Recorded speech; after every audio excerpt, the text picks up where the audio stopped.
이현우의 MLBTV 멤버십에 가입하시면 더 많은 혜택을 누리실 수 있습니다. 자, 오늘 이제 6월 12일입니다. 저희가 오늘은 이제 심준석 선수 이제 루키리그에서 데뷔전을 가졌습니다. 미국 진출 이후 공식 첫 이제 데뷔전을 이제 치르게 됐는데 심준석 선수에 대한 평가 그리고 경기 내용도 굉장히 좋았기 때문에 저희가 하나씩 한번 짚어보는 시간 가져보도록 하겠습니다. 네, 11일 그러니까 어제였죠. 이 피츠버그 산하 마이너리그 루키리그 소속인 심준석 선수가 이제 루키리그에서 첫 번째 등판을 하게 됐는데 4이닝 동안 무피안타 무사사구 이 8탈삼진 무실점 한마디로 4이닝 퍼펙트를 기록을 했습니다. 그렇습니다. 어쨌든 이 데뷔전 루키리그 팀을 상대로 한 거기는 합니다만 어쨌든 이제 볼넷도 없었다라는 점 그리고 이제 퍼펙트라는 점 데뷔점이라는 점 여러 가지 이제 고려해 봤을 때 굉장히 또 고무적인 출발지 아닌가 또 싶은데요. 사실 이제 심준석 선수 같은 경우에는 덕수고 시절에도부터 150 후반대를 던지는 이 패스트볼 그리고 완성도가 굉장히 높다 그리고 체격 조건도 좋다. 그러니까 무한한 잠재력을 가지고 있다 이런 평가를 또 받았던 선수 아니겠습니까? 네, 뭐 고등학교 2학년 때까지 평가가 정말 특히 좋았었는데 어쨌든 피츠버그와 75만 달러의 이 계약을 맺으면서 미국 무대에 진출하게 됐었었죠. 그리고 사실은 이 계약금 왜냐면 국제 유망주 랭킹에서도 이 전체 10위를 차지를 했었고 그 다음에 이 투수 중에서는 2위였잖아요. 네. 이제 심준석 선수가 하지만 이제 계약 시기가 다소 좀 이제 늦었더라는 점. 그러니까 왜냐면 이제 메이저리그 구단들이 유망주에게 쓸 수 있는 그 돈이 한정이 되어 있지 않습니까? 그렇죠. 뭐 그런 부분도 있기는 하겠습니다만 역시 이 고등학교 2학년 때 그리고 이제 3학년 때의 부진을 또 얘기를 안 할 수는 없을 것 같아요. 그렇죠. 어쨌든 1월에 계약을 하자마자 도미니카에 있는 구단 훈련 시설에서 이 유망주들과 함께 훈련을 하면서 컨디션을 조절을 해왔고요.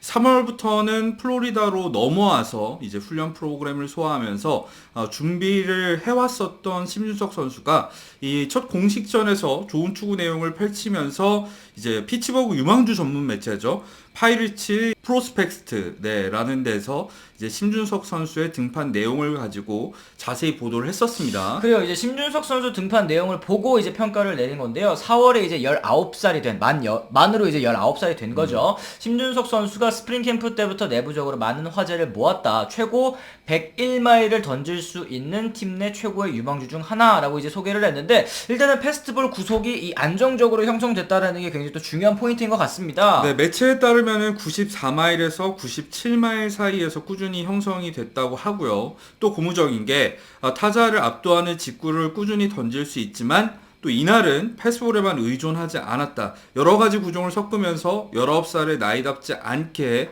놀라운 커맨드를 보여줬다라고 얘기를 했습니다. 그래요. 그리고 이제 이 심준석 선수가 페스티벌 그리고 사실 미국 진출할 때 가장 이제 돋보였던 구종, 가장 높은 평가를 받았던 구종은 커브이기는 했습니다만 그렇죠. 이날 경기에서는 가장 효과적으로 들어간 보조 구종이 슬라이더였고 또 스트라이크를 잘 원하는 때마다 던질 수 있는 것처럼 보였다. 여기에 이제 체인지업도 효율적으로 들어갔다라고 이제 얘기를 했는데 이미 이제 심준석 선수 같은 경우에는 피츠버그 유망주 랭킹 팀 내 유망주 랭킹에서 24위에 이제 뭐 넘어가자마자 이제 선정이 됐었습니다. 그렇죠. 4월에 불펜 피칭에서 뭐 70%의 힘으로 가볍게 던졌는데도 158km를 던져서 화제를 모았었고 100마일을 던진 투수로 알려져 있어서 관심이 좀 크지만 오버페이스를 하지 않으려고 한다는 이런 인터뷰를 하기도 했었습니다. 그래요. 그리고 이제 아픈 곳도 없고 그리고 컨디션도 최상이다. 사실은 이제 고등학교 2학년, 3학년 저희가 아까 뭐 말씀드렸지만 이때 부상이 뭐 허리, 어깨 그리고 발가락 사실 이제 투수들에게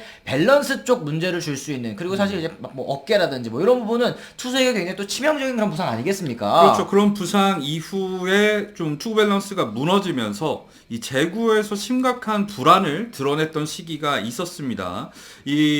그러다 보니까 이번에 이 평가에서 이 볼넷이 없었다는 점이나 아니면 커맨드에서 호평을 받았다는 게 고무적인 게 사실 고등학교 3학년 때 이제 본격적으로 얘기를 해봅시다.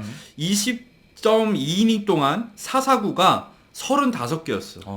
그러니까 이닝당 1개 이상씩을 허용을 했다는 거잖아요. 근데 부상 전에는 물론 제구에서 큰 이슈가 없었고 완성도가 높다는 평가를 받았었지만 고등학교 3학년 때 성적, 사실 드래프트에 있어서나 유망주 평가에 있어서 굉장히 중요한 성적인데 이때 아무래도 부진했기 때문에 국제 유망주 랭킹에서는 아직 업데이트 되기 전이기 그렇죠. 때문에 10위, 전체 10위를 차지했습니다만 입단 후에 이제 MLB 파이프라인에서 업데이트를 했을 때는 총점 40점에 유망주 랭킹도 팀 내에서 24위까지 떨어지게 된 거죠. 그래요. 이제 뭐 이 총점 40점을 받은 스카우팅 리포트를 살펴봤을 때는 뭐 패스트볼은 여전히 60점을 또 받았습니다. 하지만 이제 커브가 50점, 슬라이더 45점, 체인지업 45점, 그리고 이제 컨트롤도 45점을 평가를 받았는데 사실 총점 40점이라는 거는 이제 선발 투수로서 기용하기 어려운 사실 이제 불펜 자원으로 좀 분류가 됐다라고 좀 볼 수 있을 것 같은데요. 그렇죠. 사실 50점은 돼야지 이제 메이저리그 선발 로테이션을 안정적으로 노려볼 수 있는 유망주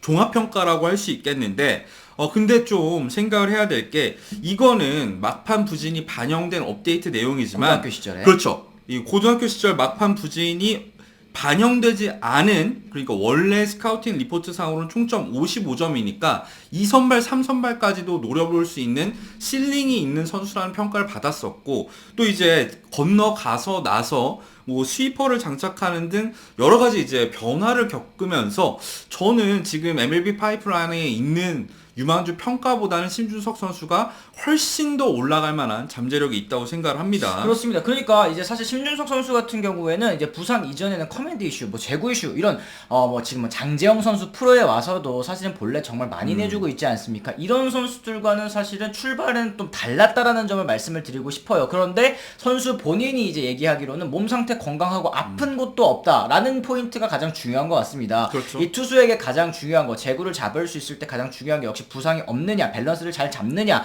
이런 부분인데 원래부터 재구 이슈가 있었던 선수가 아니다 보니까 몸만 건강하면 다시 예전에 완성형, 재구 좋은 그런 심준석을 볼 수 있는 거 아니냐라는 기대를 할 수 있거든요. 그렇죠. 어쨌든 그리고 이 완성형이라는 평가가 저는 납득이 가능한 지점이 뭐냐면 던질 수 있는 구종이 굉장히 많다는 거예요. 그러니까 국내 시절부터 패스볼에 슬라이더, 커브, 체인저 네 가지 구종을 던질 수 있는데 여기다 이제 스위퍼까지 익히면서 5가지 구종으로 늘었잖아요. 맞습니다. 그리고 슬라이더가 가장 효과적인 보조 구종이라는 평가. 이게 아마도 스위퍼일 텐데 이 심준석 선수가 피츠버그에 새로 진출을 하면서 여러 가지 부분에서 성장할 만한 여지가 있지 않을까 기대를 해봅니다. 그래요. 저도 이제 이 뭐 투구 영상 같은 거 이제 현지 팬들이 또 찍어가지고 올린 걸 좀 봤었는데 네. 말씀하신 것처럼 이제 스위퍼 같은 경우에는 이제 80마일 초반대에서 좀 각이 크게 이렇게 횡으로 이제 들어가는 모습이 많이 보였었고 슬라이더 같은 경우에는 80마일 후반대 이건 또 빠르게 좀 들어가는 모습 이게 확실히 좀 구분이 가더라고요. 이제 네. 구분이 가게 이제 던지면서 상대 타자들 또 농락하고 있으니까 굉장히 좀 기대가 되는 포인트다 말씀을 드릴 수 있겠습니다. 그리고 지난달에 베이스볼 아메리카에서 평가가 나왔을 때 심준석 선수의 패스볼은 홈플레이트 앞에서 떠오르는 느낌이다. 실제로 떠오르면 이건 말도 안 되는 그렇죠. 거지만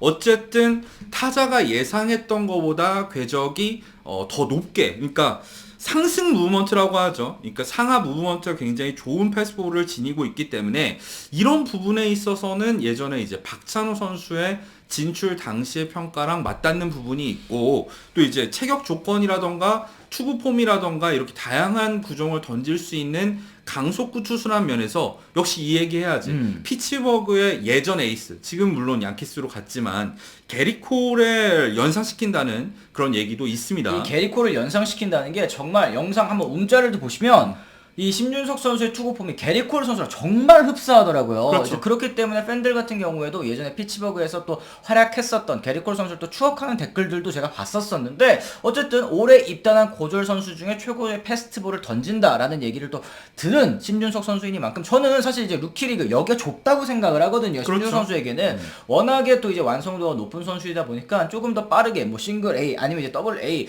더 월반할 수 있는 그런 가능성도 남아있다고 생각을 합니다. 그렇죠. 어쨌든 굉장히 고무적으로 첫 번째 등판을 치른 심준석 선수이고 근데 또 너무 마음이 급하면 안 돼요. 어차피 메이저리그 진출할 때까지는 최소 3년은 잡아야 되잖아요. 이거는 이 높은 순위의 드래프트에서 지명된 현지 유망주들도 마찬가지고 맞습니다. 그랬을 때 저는 완성도를 갖춰가면서 무리하지 말고 또 이제 부상 위험성을 최대한 낮추는 방식으로 잘 성장을 해서 피츠버그에서 데뷔하는 모습까지 보고 싶습니다. 그리고 최근에 정말 이 피츠버그 마이너리그 시스템이 또 싹 바뀌었다라는 이제 증언들이 많이 있는데 그렇죠. 거기에 이제 심준석 선수도 잘 적응을 하고 있는 모습인 것 같아서 다행이다 말씀을 드릴 수 있을 것 같습니다. 이 사실 이 국내산 파이어볼러가 이 박찬호 선수 이후로는 좀 볼 수 없었잖아요. 그렇죠. 지금 뭐 최원일 선수 같은 경우에도 다저스 마이너리그에서 지금 데뷔해서 정말 잘해주고 정도는 있지만 구속이 또 빠른 유형은 아니지 않습니까? 그런 면에서 이제 심준석 선수는 또 파이어볼러 이 강한 구속을 앞세워서 또 메이저리그 데뷔하는 좀 짱짱한 모습 보여주는 것도 매너 팬들에게 또 기분 좋은 그런 또 데뷔 소식이 되지 않겠습니까? 맞아요. 알겠습니다. 자, 이렇게 해서 저희가 오늘은 이제 심준석 선수에 대한 이야기 한번 나눠봤는데요. 저희가 댓글에 저희 영상을 사용을 할 수는 없겠지만 현지에서 찍은 그 팬의 그 링크를 또 같이 남겨드리도록 할게요. 그것도 좋아요. 한번 살펴보시고 확인하시면 또 좋을 거라는 생각이 좀 듭니다. 여러분들께서도 많이 보시고 저희 댓글도 많이 달아주시면 좋을 것 같습니다. 저희는 내일 또 다른 이야기로 다시 돌아오겠다는 말씀 전해드리면서요. 오늘 이만 물러가 보도록 하겠습니다. 지금까지 시청해주신 분들 모두 감사합니다. 고맙습니다.